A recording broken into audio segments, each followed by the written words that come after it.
الحمد لله وحده أما بعد فأعوذ بالله من الشيطان الرجيم بسم الله الرحمن الرحيم إذا وقعت الواقعة ليس لوقعتها كاذبة خافضة رافعة إذا رجت الأرض رجا وبست الجبال بسا فكانت هباء منبثا وكنتم أزواجا ثلاثة إلى آخر الآية. صدق الله العلي العظيم وصدق رسوله النبي الكريم ونحن على ذلك من الشاهدين والشاكرين. اللهم ألهمنا رشدنا وأعذنا من شرور أنفسنا. اللهم وفقنا لما تحب وترضى من القول والفعل والنية. رب اشرح لي صدري ويسر لي أمري واحلل عقدة من لساني يفقهوا قولي. آمين يا رب العالمين. محترم حضرات، معزز سامعین، محترم خواتین، میری ماں اور بہنوں، میری بھائیوں، آج کی گفتگو کا عنوان ہے سورۃ الواقعہ. سورہ واقعہ یہ مکی صورتوں میں ہے، کل 3 رکوع پر مشتمل ہے. اس میں آیتیں 96 ہیں. اس سورت کے بارے میں مختلف فضائل بتائے گئے. حضرت عبداللہ بن مسعود رضی اللہ تعالی عنہ جب مرض الوفات میں تھے تو حضرت عثمان غنی رضی اللہ تعالی عنہ عیادت کے واسطے تشریف لے گئے. چونکہ یہ عبداللہ بن مسعود نبی صلی اللہ علیہ وسلم کے اتنے قریب تھے کہ ان کا نام صاحب الوسادہ پڑ گیا تھا. تکیہ والے، تکیہ ساتھ لے کے چلتے تھے، جہاں حضور آرام فرماتے تکیہ پیش کرتے تھے. لوگوں نے ان کو سمجھا تھا کہ یہ نبی صلی اللہ علیہ وسلم کے گھرانے کے افراد ہیں، اتنا گھر میں ان کا آنا جانا تھا. ان 6 اصحاب میں شمار ہیں کہ حضور نے اپنی حیات میں فرمایا تھا کسی کو مسئلہ پوچھنا ہے تو ان 6 میں سے کسی سے پوچھیں. ان میں سے ایک عبداللہ بن مسعود بھی تھے. ان کی پنڈلیاں بڑی دبلی پتلی تھیں، درخت پہ چڑھے نیم کا یا کسی درخت پر مسواک توڑنے کے لیے، تو ان کی پنڈلیاں دیکھ کر لوگ ہنسنے لگے. فرمایا نبی صلی اللہ علیہ وسلم نے، تم ان دبلی پتلی پنڈلیوں کو دیکھ کر ہنستے ہو، مگر بخدا یہ نام اعمال میں جب تولی جائیں گی تو بڑی بھاری ہوں گی، بڑی وزنی ہوں گی. وہ عبداللہ بن مسعود جب بیمار ہیں، مرض الوفات میں ہیں، تو عیادت کرنے کے لیے حضرت عثمان غنی تشریف لے گئے اور جا کر سے مزاج کرسی میں پوچھا، ما تشتکی، آپ کو شکایت کیا ہے، پریشانی کیا ہے؟ فرماتے ہیں ذنوبی، میرے گناہوں کی پریشانی ہے. پھر انہوں نے پوچھا ما تشتہی، آپ چاہتے کیا ہیں؟ فرمایا رحمت ربی، اپنے رب کی رحمت چاہتا ہوں. پھر سوال کیا انہوں نے کہ میں آپ کے واسطے طبیب کو بلاؤں؟ فرمایا امرضنی طبیبی، مجھے طبیب نے ہی بیمار کیا. یہ طبیب سے مراد اللہ کے ساتھ، مجھے طبیب نے ہی بیمار کیا.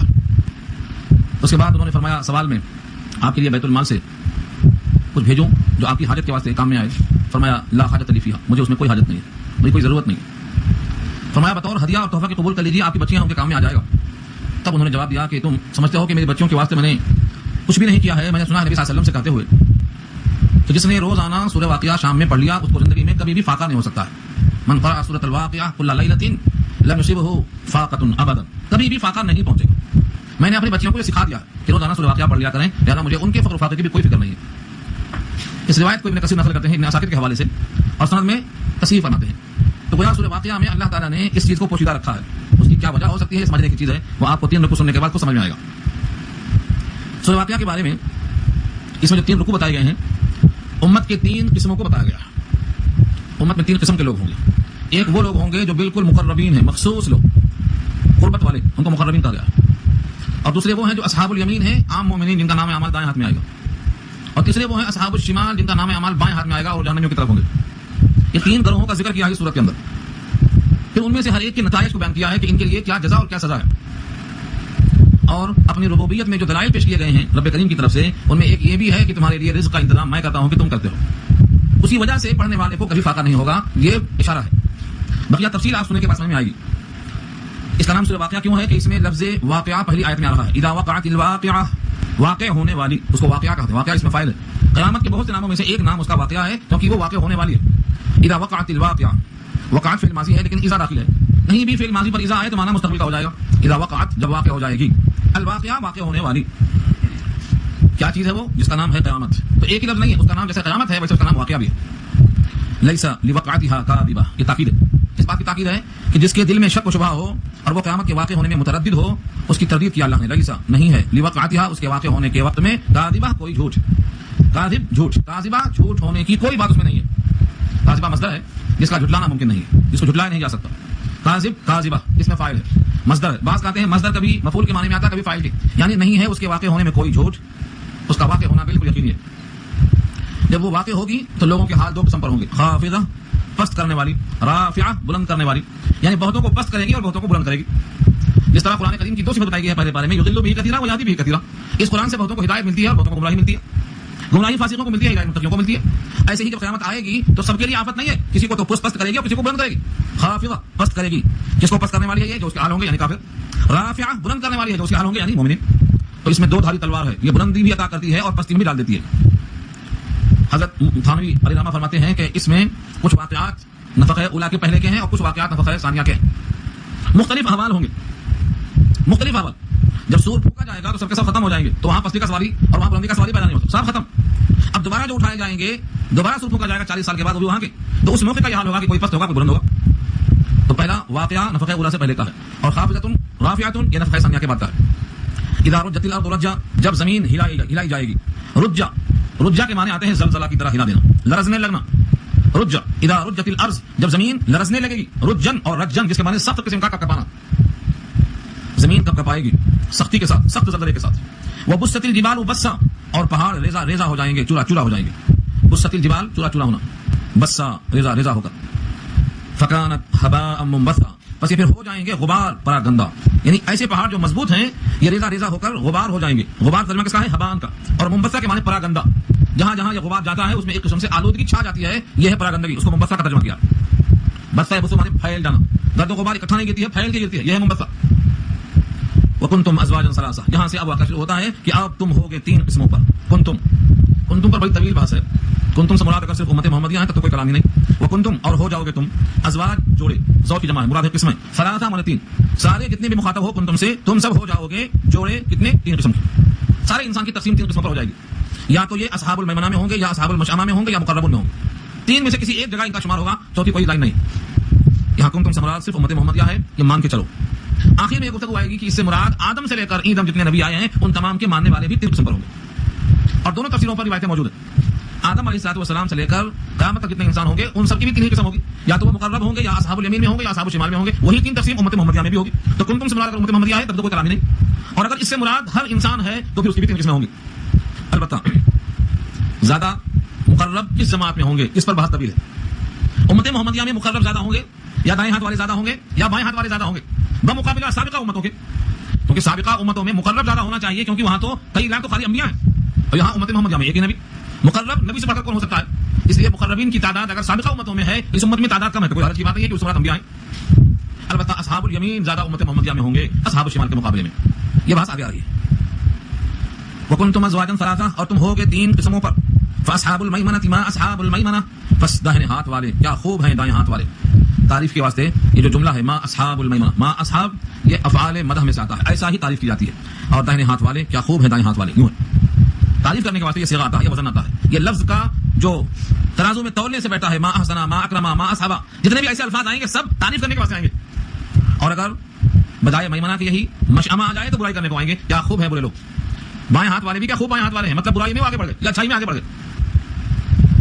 واصحاب المشأمہ ما اصحاب المشأمہ، مشأم شئم کے معنی آتے ہیں برائی، بائیں ہاتھ سے مراد ہے، جن کا نام عمل بائیں ہاتھ میں آئے گا ان کی برائی ظاہر ہو گئی، کیونکہ سورہ انشقاق میں گزر چکا ہے، بائیں ہاتھ میں نام اعمال دینے کا مطلب یہ ہوگا کہ بائیں ہاتھ کو سینے میں داخل کر کے پیچھے کر دیا جائے گا، اور ان کا نام اعمال پیٹھ کے پیچھے سے دیا جائے گا، سامنے سے نہیں دیا جائے گا۔ واما من اوتی کتابہ بشمالہ، یہ بشمال بائیں ہاتھ، شمال کا لفظ ہے سورہ حق میں، یہاں بھی آیا، اور پیٹھ کے پیچھے کا لفظ ہے سورہ انشقاق میں، واما من اوتی کتابہ وراء ظہری، پیٹھ کے پیچھے، ان دونوں کا یہ حال ہوگا، فسوف يدعو ثبورا، موت کو پکارے گا، ہائے موت کرے گا، تو پیٹھ کے پیچھے جن کو نام اعمال دیا جائے گا وہ اصحاب المشأمہ ہیں۔ تو دائیں ہاتھ والے کیا دائیں ہاتھ والے ہیں، اور بائیں ہاتھ والے کیا بائیں ہاتھ والے ہیں۔ والسابقون السابقون، اور سبقت کرنے والے، سبقت لے جانے والے ہیں۔ سابق اردو میں استعمال ہے، سبقت کرنے والا، آگے بڑھ جانے والا، ہمارے پاس سابق لفظ اردو میں استعمال ہے، سوابق اس کی جمع آتی ہے، اس کی ضد ہے لواحق، لاحق اس کا واحد ہے، پیچھے سے جوڑ دیا تو لاحق، اور آگے جوڑ دیا تو سوابق، اس کو ہم بولتے ہیں پریفکس سفکس، آگے سے پیچھے سے۔ تو سابق سے مراد یہاں ہے اسلام میں پہل کرنے والے، نیکیوں میں سبقت کرنے والے، جتنے افعال خیر ہیں ان میں سب سے زیادہ پہل کر کے آگے بڑھ جانے والے۔ نمازوں کے حسبوں میں نماز ہوتی ہے لیکن سب اول میں آنے والے سبقت کرنے والے ہیں، بعض نے کہا نماز کے اول وقت اہتمام کرنے والے، بعض نے کہا ہر نیکی میں پہل کرنے والے، مختلف تفسیروں میں مختلف باتیں آئی ہیں، ان تمام کا حاصل یہ ہے کہ جو نیکیوں میں سبقت کرے گا نام اعمال میں سبقت ہوگی اور نتیجے میں سبقت پائے گا، یہاں وہی مراد ہے۔ والسابقون السابقون، اور سبقت لے جانے والے، ماشاءاللہ سبقت لے جانے والے، اولئک المقربون، یہی لوگ تو مقرب ہیں۔ مقربون جمع ہے، اس کا مقرب واحد ہے، مقرب معنی جسے قریب کیا گیا، جنہیں قربت حاصل ہو گئی، اس سے مراد قربت الہی ہے۔ ہر بندہ اللہ سے قریب ہونے کو چاہتا ہے، اگر نہیں چاہتا ہے تو اس کو مزہ ہی نہیں معلوم ہے قربت کا۔ جو بندہ اللہ سے قربت چاہتا ہے اللہ بھی اس بندے سے قربت چاہتے ہیں، اور جو بندہ اللہ سے قربت نہیں چاہتا ہے اس بندے سے اللہ بھی قربت نہیں چاہتے۔ مسلم کی روایت ہے من احب لقاء اللہ احب اللہ لقاءہ ومن کرہ لقاء اللہ کرہ اللہ لقاءہ، جو اللہ سے ملنا ہی نہیں چاہتا ہے اللہ بھی اسے ملنا کیوں چاہیں گے، اور جو اللہ سے ملنا چاہتا ہے اللہ بھی اسے ملنا چاہیں گے، جواب برابر ہے۔ تو یہ مقرب لوگ کون ہیں؟ جنہیں قریب کیا گیا ہے، جنہوں نے ہمیشہ اللہ کی قربت تلاش کی ہے۔ قربت تلاش کرنے کا مقصد دائمی جنت ہے یا دائمی رضا ہے یا دونوں کا مجموعہ ہے، لیکن بندے جو سبقت کرنے والے ہیں نیکیوں میں وہی لوگ مقرب ہیں. تو اب یہاں 3 گروہ ہو گئے. اصحاب المیمنہ ان کو مجھے تعریف ابھی نہیں آئی. اصحاب المشأمہ ان کی بھی ابھی نہیں آئی. نمبر 3 بنا ہے السابقون السابقون کو جو مقربین ہیں. اب ان کا نام آخر میں آ کر ہے لیکن اب ان کی لگے ہاتھوں وضاحت ہو جائے گی کہ یہ کون کون ہیں, کتنا پہلی جماعت میں ہیں, کتنا بعد کی جماعت میں ہیں, ان کے واسطے کیا نتیجہ ہے, ان کے واسطے کیا نعمتیں ہیں. اس کے بعد پھر الگ ترتیب اصحاب الیمین آئیں گے, اصحاب الشمال آئیں گے. اصحاب المقربون کو فرمایا فی جنات النعیم, نعمت میں ہوں گے, نعمت کے باغ. جنات باغات بارہ آ چکا ہے. النعیم نعمت سے بنا ہے. نعم کے معنی نعمتوں کے آتے ہیں.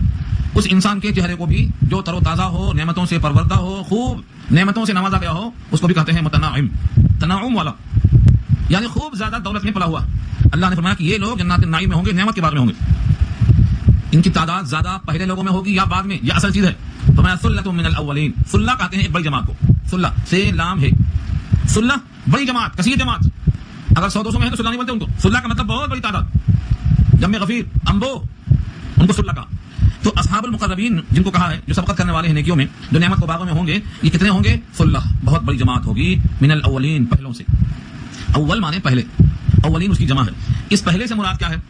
امت محمدیہ کے پہلے. تو پھر آدم سے لے کر حضرت عیسیٰ تک جتنے نبی ہیں وہ پورے کے پورے اولین میں شمار ہوں گے, اور ان کے اندر مقربین ایک بڑی تعداد نکلے گی. جیسے میں نے ابھی عرض کیا کہ ان کی تعداد اولین مقربین زیادہ کیوں نکلے گی, کہ وہاں تو انبیاء ہی بہت زیادہ ہیں. کیونکہ آدم سے لے کر حضرت عیسیٰ تک سارے نبی آئے, امت محمدیہ میں ایک ہی نبی ہے, اور نبیوں سے بڑھ کر مقرب کون ہو سکتا ہے؟ اسی واسطے یہ مقربین زیادہ سے زیادہ کہاں ہوں گے؟ پہلی جماعت میں ہوں گے. ثلۃ من الاولین وقلیل من الاخرین, وقلیل من الاخرین, آخرین نہیں, آخرین, آخر دوسرے اور آخر بعد والے. یہ آخر سے مراد امت محمدیہ ہے. وقلیل من الاخرین, اور تھوڑے سے ہوں گے آخرین میں سے, یعنی پچھلوں میں سے. امت محمدیہ میں سے قلیل ہوں گے, اور سابقہ جماعتوں میں سے ایک ثلہ ہوں گے یہ مقربین. امت محمدیہ میں کم کیوں ہوں گے؟ اس کی وجہ وہی ہے. یہ اس توجہ پر ہے جب یہ کہا جائے کہ ثلۃ من الاولین سے مراد سابقہ امت ہے, اور قلیل من الاخرین, آخرین سے مراد آخری جماعت امت محمدیہ, تو یہ تشریح ہوگی. یہ بھی ثابت ہے, کئی روایتیں اور کئی صحابہ سے منقول ہے. لیکن جو راجح قول ہے, جس کو نبی صلی اللہ علیہ وسلم نے فرمایا کہ وہ دونوں اولین و آخرین دونوں ہما من امتی, دونوں میری امت میں سے ہوں گے, تو اس کا مطلب یہ ہوگا کہ وہ زمانہ جو نبی صلی اللہ علیہ وسلم کے زمانے سے قریب ترین ہے وہ اولین ہے, اس میں مقربین زیادہ ہوں گے. اور جو نبی صلی اللہ علیہ وسلم کے زمانے کے بہت بعد میں آئے گا اس میں مقربین تھوڑے سے ہوں گے, وہ ہے قلیل من الاخرین. اس روایت کو راجح قرار دیا ہے. اس پر دلیلیں بہت سی ہیں. جیسے مثال کے طور پر فرمایا نبی صلی اللہ علیہ وسلم نے بہترین زمانہ میرا زمانہ ہے. نبی موجود ہیں, کوئی معاملہ پیش ہوتا ہے, آیتیں نازل ہوتی ہیں, فرشتہ آتا ہے, نبی کی نگرانی میں تسلیہ ہوتا ہے, اہل حق کو حق مل جاتا ہے, مظلوم کی فریاد سنی جاتی ہے. بہترین زمانہ میرا زمانہ. اس کے بعد وہ زمانہ بہتر ہے جو مجھ سے متصل ہے, اس کے بعد جو مجھ سے متصل ہے, یعنی اصل کار خیر پاور ہاؤس نبوت کا زمانہ ہے. اب جو جتنا پاور ہاؤس سے دور ہے اتنا وہ نیکیوں سے دور ہے, اتنا ہی اس کی فکر میں کمی اور سستی آتی چلی گئی. اسی واسطے اس روایت کو بڑی اہمیت دی گئی ہے, خیر القرون قرنی ثم الذین یلونہم ثم الذین یلونہم. بہترین زمانہ میرا زمانہ ہے, پھر جو اس سے متصل ہے, جو اس سے متصل. 2 ہی بار کہا حضور نے یا 3 بار کہا رابی کو شک ہے. اگر قرنی کو 2 بار کہا تو پہلا زمانہ حضور کا, صحابی کا, اس کے بعد کا زمانہ تابعی کا, اس کے بعد کا زمانہ تبع تابعی کا. ان 3 زمانوں تک کے واسطے تذکرہ فرما دیا ہے. خیر القرون قرنی, بہترین زمانہ میرا زمانہ, قرنی زمانے کو. لیکن قرنی کے قاف رے نون یا سے پھر جو تشبیہ دی گئی ہے کہ صدیق کی قاف ہے وہ آخر میں ہے, یہاں پہلے ہے قرنی, اور خلافت صدیق کا زمانہ پہلا ہے, اس سے مراد قاف سے ابوبکر صدیق کی قاف ہے. اور قرنی میں جو رے ہے اس سے مراد عمر کی راہ ہے, اور نی میں جو نون ہے اس سے مراد عثمان کی نون ہے, اور قرنی میں جو یا ہے اس سے مراد علی کی یا ہے. یہ خلفاء کا زمانہ ہے, سب سے بہترین زمانہ یہ خلفاء راشدین کا ہے. گویا میرے بعد زمانہ ان خلفاء کا اچھا ہے جو 30 سال پر محیط ہے. یہ بہترین زمانہ ہے, 30 سال کا یہ زمانہ بہترین زمانہ ہے. ان میں جو لوگ پیدا ہوں گے یہ مقربین پیدا ہوں گے, اور اس کے بعد جو زمانے میں لوگ پیدا ہوں گے اس میں مقربین ہوں گے لیکن قلیل ہوں گے.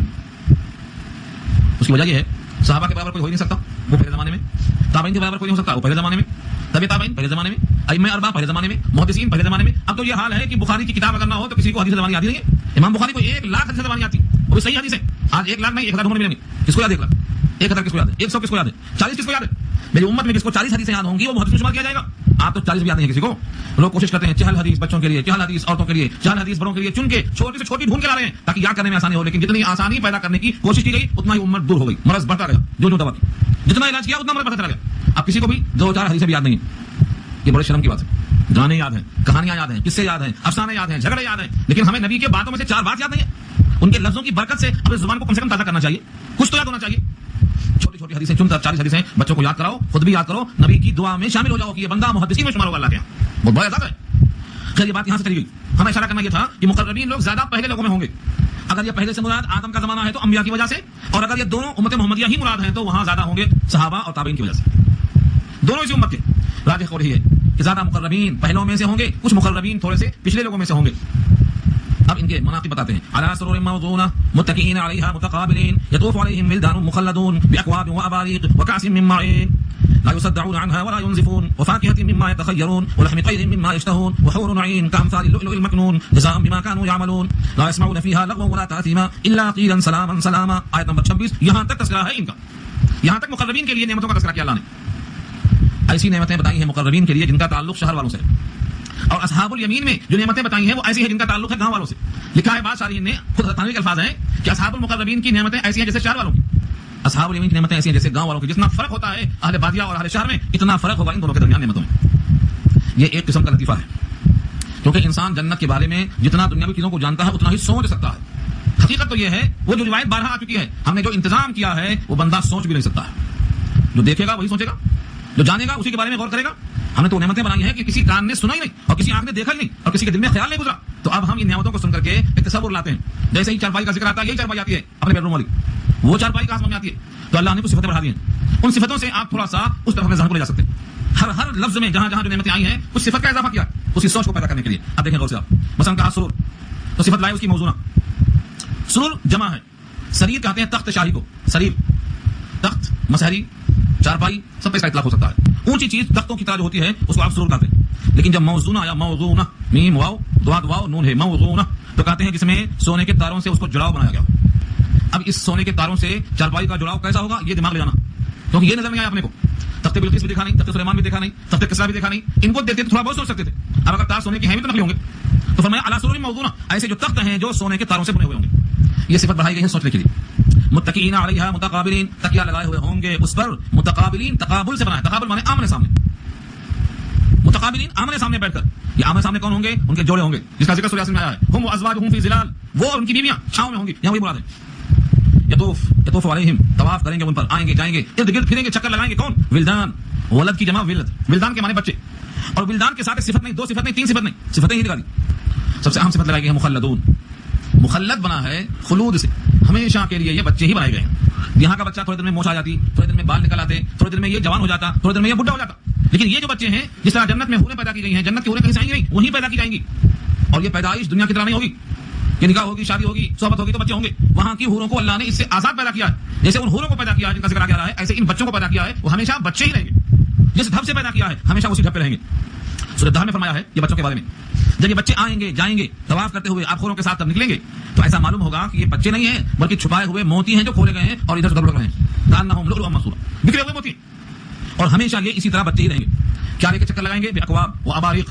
اکواب جمع ہے کوب، ان کی پیالیاں جس میں پکڑنے کی کوئی چیز نہ ہو. ہمارے پاس گلاس ہے، کوئی چیز پکڑنے کی نہیں ہوتی. ایسے گول پیالیاں جس میں کوئی پکڑنے کا نہ ذریعہ ہو اس کو کوبن کہتے ہیں. جمع اکواب پیالیاں آپ خورے. اور اباریق ابریق کی جمع، ابریق کہتے ہیں بدنی کو، لوٹا جس میں ایک طرف سے پانی نکلنے کا ہو ایک طرف پکڑنے کا بھی ہو. آج جو پلاسٹک کے بدنے آتے ہیں یہ اگر پہلے دیتے ہوں گے آپ تو بدنی بولتے تھے اس کو. چاندی کی بھی آتی، سلور کی بھی آتی، پھول کی بھی آتی، تانبے کی بھی آتی. یہ مراد ہے اباریق سے. ابریق اس کا واحد ہے. تو ایسے آپ خورے ہوں گے جس میں پکڑنے کا کچھ بھی نہیں ہوگا، گول پیالیاں ہوں گی. اور ایسے آپ خورے بھی ہوں گے جو بہترین قسم کے لوٹے ہوں گے. وہ کاسن، اور بہترین جام ہوگا.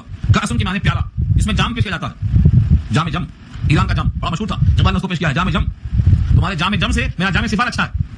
تو جام جم اس کسرا کے اس پیالے کی تشبیہ دیا. تو کاسن کے معنی پیالہ، شراب کا پیالہ. ایسی شراب ہوگی من معین، معین کے معنی آتے ہیں صاف شراب جو بہتی ہوئی ہو. سورہ ملک میں آیا ہے من معین، معین میٹھا پانی. یہاں مراد ہے ایسا مشروب، ایسا پیالہ جو معین سے ہوگا، یعنی بالکل صاف ستھرا ہوگا. یہ شراب جو بہتی ہوئی ہوگی جاری، اس کا پیالہ ہوگا. جس طرح جنت میں فرمایا 4 نہریں ہوں گی جاری، اس میں سے ایک دودھ کی ہوگی، ایک شراب کی، اور ایک شہد کی، اور ایک پانی کی. تو یہ اسی شراب کا پیالہ ہوگا جو نہر جاری ہے شراب کی. دنیا کی شراب پینے کے بعد آدمی لڑتا ہے، سر میں چکر آتا ہے، درد آتا ہے. یہاں وہاں پڑا آتا ہے. فرمایا لا یصدعون عنہا، اس سے سر میں درد نہیں ہوگا. لا یصدعون، صدعون کے معنی درد. لا یصدعون عنہا، انہیں درد سر سے نہیں ہوگا. ولا ينزفون، اور نزف کے معنی آتے ہیں کنویں کا پورا پانی سمیت لینا، یعنی ان کی پوری عقل میں فطور آ جانا. فرمایا لا ينزفون، ان کی عقل میں فطور نہیں آئے گا. پینے کے بعد بھی نہ یہ سر کا درد اور چکر محسوس کریں گے اور نہ یہ عقل کو ضائع کر کے بے عقل بن جائیں گے. وفاکہۃ، اور میوے جمع فواکہ، مما، ان میووں میں سے یتخیرون، جن کو یہ پسند کرتے ہیں. اختیار، مختار، تخیر سب کا مادہ ہے پسندیدہ، جس کو یہ پسند کیا کرتے ہیں ایسے میوے ہوں گے. ولحم طیر، اور پرندے کا گوشت. لحم کے معنی گوشت اور طیر کہتے ہیں پرندے کو. پرندے کا گوشت ہوگا. مما یشتہون، ان میں سے جس کی وہ اشتہا رکھتے ہیں. یشتہون اردو میں اشتہا، بھائی کھانا کھا لیجیے تو کہتے ہیں ہمیں اشتہا نہیں ہے، اشتہا نہ دارے ہمیں خواہش نہیں ہو رہی ابھی. یہاں پر ان پرندوں کے گوشت کی اشتہا کا مطلب یہ ہے، کبھی لوگ چاہتے ہیں بھنا ہوا ہو، کبھی چاہتے ہیں کہ نمک زیادہ ہو، کبھی چاہتے ہیں ذرا سا سلسلہ ہو. جس قسم سے اس کو چاہتے ہیں تیار ملے گا، یہ ہے اشتہا. اس پر حدیث بہت ہے مزاری میں. علامہ خالد صاحب لکھتے ہیں تفسیر مزاری میں کہ پرندہ اڑتا ہوگا، ان کے دل میں خیال آئے گا کہ یہ پرندہ ایسا بھنا ہوا سامنے آئے فوراً حاضر ہو جائے گا. جنتیوں کے لیے بٹن کیا ہوگا؟ تو یونس میں کہا ہے سبحانک اللہم، سبحانک اللہم، یہ ان کی زبان سے نکلے گا اور وہ چیز حاضر ہو جائے گی. ہمارے پاس بڑے بڑے ہوٹل میں بٹن دباتے ہیں تو کوئی حاضر ہوتا ہے، یہاں بٹن دبانا نہیں ہے، دل میں آپ کے خیال آتے ہی زبان میں لفظ آئے گا سبحانک اللہم. یہ الفاظ سورہ یونس پارہ 11 میں جیسے زبان سے نکلے گا چیز حاضر ہو جائے گی جس طرح وہ چاہے گا. ان ساری نعمتوں کے بعد تنہائی محسوس ہوگی. فرمایا وحور عین. حور کہتے ہیں بڑی بڑی آنکھوں والی حوریں. عین حور کی صفت عین ہے. کہتے ہیں حور کہتے ہیں جن کی آنکھوں میں سفیدی بہت سفید ہو اور سیاہی بہت سیاہ ہو, ایسی آنکھوں کو حور کہا جاتا ہے. اسی وجہ سے صفت لائیں اس کی حور کے ساتھ عین, بڑی بڑی آنکھوں والی حوریں. اگر آنکھیں بڑی ہیں لیکن سفیدی کم ہے, یا سفیدی میں سفیدی کم ہے, یا پتلی میں سیاہی کم ہے, تو اس کے اندر یہ لفظ شامل نہیں ہے. بہت پرانا شعر ہے ہمارے استاد سنایا کرتے دیوبند میں, مزہ بسا کا چاہو تو ان آنکھوں میں آ بیٹھو, سیاہی ہے سفیدی ہے شفق ہے ابر بارہ ہے, سب اس کے اندر آ گیا. تو سیاہی کیا ہے پتلی ہے, سفیدی کیا ہے وہ سفید جس کو ہوتا ہے, اور شفق کیا ہے لال ڈورے, اور ابر بارہ گرتا ہوا آنسو. ان تمام چیزوں کی تشبیہ دیا. تو حور عین میں رنگ گورا ہونا اور آنکھ کی پتلی کا سیاہ ہونا اور سفیدی کا خوب سیاہ ہونا, یہ تین چیزوں کا مجموعہ ہے, تو اس کو حور عین کہا گیا ہے. دنیا والے دنیا کی آنکھیں دیکھے ہوئے ہیں, سمجھ لے سکتے تھے. اتنا وضاحت کے باوجود تو اللہ نے اس کی تشبیہ دے دی. کامثال اللؤلؤ المکنون, کاف تشبیہ کے لیے ہے, جیسے ان کی مثال ہے لولو موتی, المکنون چھپا ہوا سیپی میں. اگر موتی نکل گیا ہے تو گرد و غبار بیٹھ گیا, نہیں, ایسا موتی جو ابھی چھپا ہوا ہے نکالا ہی نہیں گیا سیپی میں سے, سیپی میں سے نکالا گیا بے غبار, کیسا وہ چمکدار ہوگا, بس ایسا تشبیہ دیا اللہ. کامثال اللؤلؤ المکنون. جس تعریف کو اور جس تشبیہ کو اللہ تعالیٰ خود اتنی جو ہے وضاحت سے فرما رہے ہیں, بندے کو چاہیے کہ ان پر پہلے سے جو یقین ہے اس کو اب یقین کر کے پیچھے نہ رہے, بلکہ اس کو علم الیقین تک پہنچے. کیونکہ اللہ نے جو کچھ فرمایا ہے اس پر یقین کرنا اپنی آنکھوں سے زیادہ یہ کلام الہی کا حق ہے, اپنے سماعت سے زیادہ, اپنے فہم سے زیادہ, اپنے مشاہدے سے زیادہ اللہ کے کلام پر یقین کرنا یہ تقاضا ایمان ہے. ان چیزوں کو اللہ نے پیش کیا ہے, فرمایا یہ سب جزا ہے, یہ سب بدلہ ہے. جزاء بما كانوا يعملون, یہ بدلہ ہے ان تمام کاموں کا جو کیا کرتے تھے. یہاں ایک لفظ قابل تشریح بہت ہے, جزا کے بعد لفظ ہے بما, اس میں با لگا ہوا. یہ با دو قسم کا تھا, بہت سی قسمیں ہیں لیکن سمجھانے کے واسطے دو قسمیں سمجھیے آپ اس کی. ایک با ہے وہ اس کو ہم کہتے ہیں عوض, بدلہ, پیسے کے بدلے پان, اس کو کیا کہتے ہیں بدلہ. اور دوسرا با آتا ہے جو بیان کرتا ہے سبب, ریزن. یہاں پر دونوں کا امکان ہے. جزاء بما كانوا يعملون, بدلہ ہے بسبب اس کے جو وہ کام کیا کرتے تھے, یعنی اعمال صالحہ کرتے تھے, اس کو سبب بنا کر اللہ نے یہ بدلہ دے دیا. تو اس کا مطلب ہوگا جنت عمل کا بدلہ نہیں ہے, بلکہ عمل کو سبب بنا کر جنت اللہ کی عطا. اور اگر با کو ہم عوض قرار دیں تو معنی ہوگا کہ یہ بدلہ ہے عمل کا بدلہ. لیکن جتنی حدیثیں ملیں گی تائید میں کہ جنت عمل کا بدلہ نہیں ہے, عمل کو سبب بنا کر اللہ کا فضل ہے. یہ فضل سب پر نہیں ہوگا, یہ فضل ان کو ہوگا جن کو اعمال کے لیے فضل ہوا تو توفیق ہوئی نماز پڑھنے کی, جن کو اعمال صالحہ کے لیے فضل ہوا انہی کے لیے فضل ہوگا جنت کا بھی, لیکن سبب بنے گا یہ عمل صالح. جنت معاوضہ نہیں ہے, ہمارے عمل, ہماری نماز, ہمارے سجدے, ہمارے روزے کیا اس قابل ہیں کہ جنت خرید سکیں اسے؟ ان اعمال کی توفیق بھی اللہ کا فضل ہے, اور ان اعمال کو سبب بنا کر جنت کو دینا یہ بھی اللہ کا فضل ہے. اس موقع پر میں نے سنائی تھی, آپ کو اس سے پہلے آپ بھول گئے ہوں گے. بخاری میں دو جگہ روایت آئی ہے, فرمایا نبی صلی اللہ علیہ وسلم نے تم میں سے کوئی شخص محض اپنے عمل کے بلبوتے پر جنت میں نہیں جا سکتا. کوئی شخص تم میں سے محض اپنے عمل کے بلبوتے پر جنت میں نہیں جا سکتا. صحابہ نے پوچھا ولا انت یا رسول اللہ, کیا آپ بھی؟ آپ نے داہنا ہاتھ اپنے سر پہ رکھا اور فرمایا ولا انا, اور میں بھی نہیں, الا ان يتغمدني الله تعالی برحمت واسعہ, مگر یہ کہ مجھ کو اللہ نے اپنے خصوصی رحمت میں ڈھانپ رکھا ہے. یہ روایت بخاری میں دو جگہ آئی, وہاں بھی یہی مقصد ہے کہ جنت عمل کا بدلہ نہیں ہے, ہاں عمل کو سبب بنا کر اللہ کا فضل ہوگا تو جنت اللہ کے فضل سے ملے گی. اگر عمل کے برابر دیا تو عدل ہے, عمل سے بڑھ کر دیا تو فضل ہے. ہم کو جو ایک گلاس پانی ملتا ہے, دنیا میں جتنی نعمتیں ہم استعمال کرتے ہیں ہمارے عمل یہی ختم ہو جائیں گے. پانی کے بدلے جو عمل کرتے ہیں یہ عمل ہمارے یہی ختم ہو جائیں گے. پانی کے بدلے ہمارے پر اتنی نعمتیں